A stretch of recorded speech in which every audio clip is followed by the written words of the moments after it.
ప్రతి జన సైనికులకి, ప్రతి వీర మహిళలకి, ప్రతి జనసేన మద్దతుదారులందరికీ కూడా మన ఓటు టీడీపీకి వెళ్ళటం ఎంత ముఖ్యమో టీడీపీ ఓటు కూడా మనకు రావడం అంతే ముఖ్యం.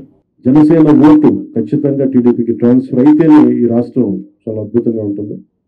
ఎట్టి పరిస్థితుల్లో కూడా ఓటు ట్రాన్స్ఫర్ అనేది ఖచ్చితంగా జరగాలి.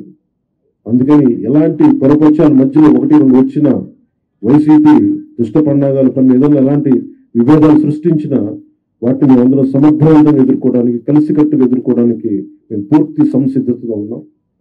ఆయన సిద్ధమని చావగొడతా ఉన్నారు.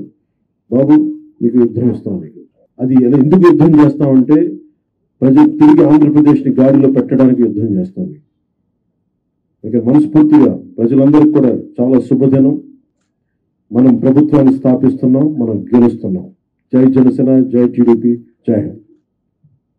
వైసీపీ సిద్ధం అంటుంది, యుద్ధం చేస్తామని పీకే అన్నారు. మీరు రెడీగా ఉన్నారు? దేని చేస్తారు? 24 మందిని పెట్టి ఆయన పెట్టుకుని 24 మంది కూడా ఎవరు అభ్యర్థులు తెలియకుండా, అది కూడా ఆయన ఇంటికి వెళ్ళి, చంద్రబాబు ఇంటికి వెళ్ళి ఆయన అనౌన్స్ చేసి ఈయన ఎవరి మీద యుద్ధం చేస్తాడు? గాల్లో తిప్పుకోవాల్సిందే, తిప్పడం తప్ప. మేమైతే చెప్తున్నాం, ఎంతమంది వచ్చినా మేమైతే సిద్ధం అంటున్నాం. దేనికి? ఎన్నికలకు రెడీ. నువ్వు ఆయన యుద్ధం అనడానికి నువ్వు 150 కాన్స్టిట్యూన్సీలు నీ మనుషులు ఎవరన్నా ఉన్నారా? లేక 24 కైనా నువ్వేమన్నా అనౌన్స్ చేయగలిగావా?